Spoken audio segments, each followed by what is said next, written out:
Hello everyone, myself Gulab Thombare and welcome to the channel Eduon tips. बघा, आजच्या लेक्चरमध्ये आपण बघणार आहोत that is the human genome project. Human genome project हा एक एकदम कम्प्लिटली थेरॉटिकल चॅप्टर आहे. ह्यामध्ये समजून सांगण्यासारखं असं काहीच नाही आहे. तरी पण मी यामध्ये काही लाईन्स आहेत ना, लाईन्स हायलाईट करत जाईन. त्या एवढ्या लक्षात ठेवा, म्हणजे मोस्टली असं रीड करेन. बाकीचे जे लक्षात ठेवायसारख्या लाईन आहेत त्या मी येल्लो कलरनं हायलाईट करेन. So remember that line. Okay, let's start. In preceding sections you have learned that it is the sequence basis in DNA that determines the genetic information of given organism. Okay, in other words, genetic makeup of an organism or an individual lies in DNA sequence. If two individuals differ, then their DNA sequence should be also different, at least at some places. These assumptions lead to quest finding out to complete DNA sequence in human genome.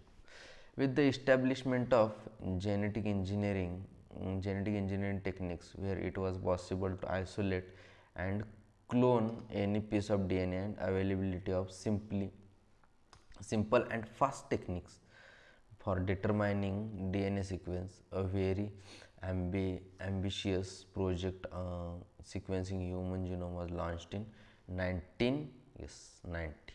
Okay, 1990 मध्ये एक project launch झाला, that's is called human genome project. Human genome was launched 1990. Okay, human genome was, yes, that's it. Human genome HGP was mega project. You can imagine magnitude and requirement of project is simply defined. आता हे important आहे, इथलं important आहे. तर बाकी you can remember, otherwise you can neglect also, पण हे important आहे. Human genome is said to have approximately 3 into 10 raised to 9 base pairs. Approximately 3 into 10 raised to 9 base pairs if the cost of sequencing required is $3 per base pair. Okay, म्हणजे एका base पेअरसाठी $3 estimated cost beginning. The total estimated cost of project would be approx $9 billion. You can imagine $9 billion. Further, if the obtained sequence were to be stored in typical form in books, each page of the book contained 1000 letters. म्हणजे एका पेजचं, बुकचं जे page आहे ना, त्यावरती 1000 letters असेल तरी 1000 pages होत होते. म्हणजेच 3300 such books would be required to store the information of DNA sequence. Okay, that's म्हणजे एवढा मेगा प्रोजेक्ट होता. The enormous amount of data expected to be generated also necessitate data storage and retrieval, and HGP was closely associated with the rapid development of new area in biology, bioinformatics. Okay, bioinformatics सोबत थोडीशी HGP closely associated होते. Okay, आता हे जे goals काय होते हे एवढं लक्षात ठेवा, हा डाटा लक्षात ठेवा. दिस इज इम्पॉर्टंट. 3 into कसे ॲप्रॉक्सिमेट किती 3 into 10 raised to 9 base pairs, $3 आणि $9 billion. आणि 1000 लेटर जर म्हटलं तरी 1000 पेजेस तरी 3300 सच बुक्स, असे बुक्स जात होते. ओके, आणि बायो इन्फॉर्मॅटिक्सचं थोडंसं जास्ती क्लोज. ओके, तर गोल्स ऑफ HGPचे गोल्स काय, तर आयडेंटिफाय ऑल द अप्रॉक्सिमेटली 20,000 ते 25,000 जीन्स इन DNA मधले जेवढे काही जीन्स आहेत ना ते सगळे आयडेंटिफाय करायचे. आणि determine the sequence of 3 billion chemical that make up the human DNA. Store this information in database. परत improve the tools for data analysis. Transfer related technologies to other sectors such as industries.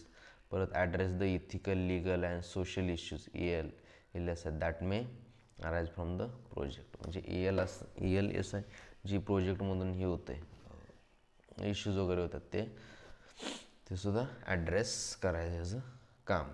Okay, that's all.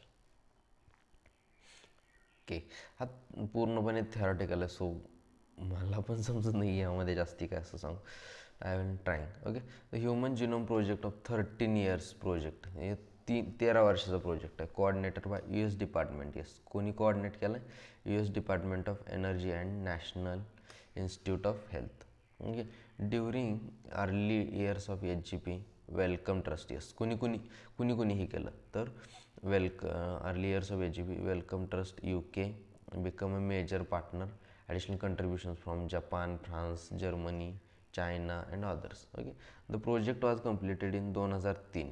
Okay, 2003 मध्ये complete. Knowledge about the effect of DNA variations among individuals can lead to revolutionary new days to diagnose, treat and someday prevent the thousands of disorders that affect human beings.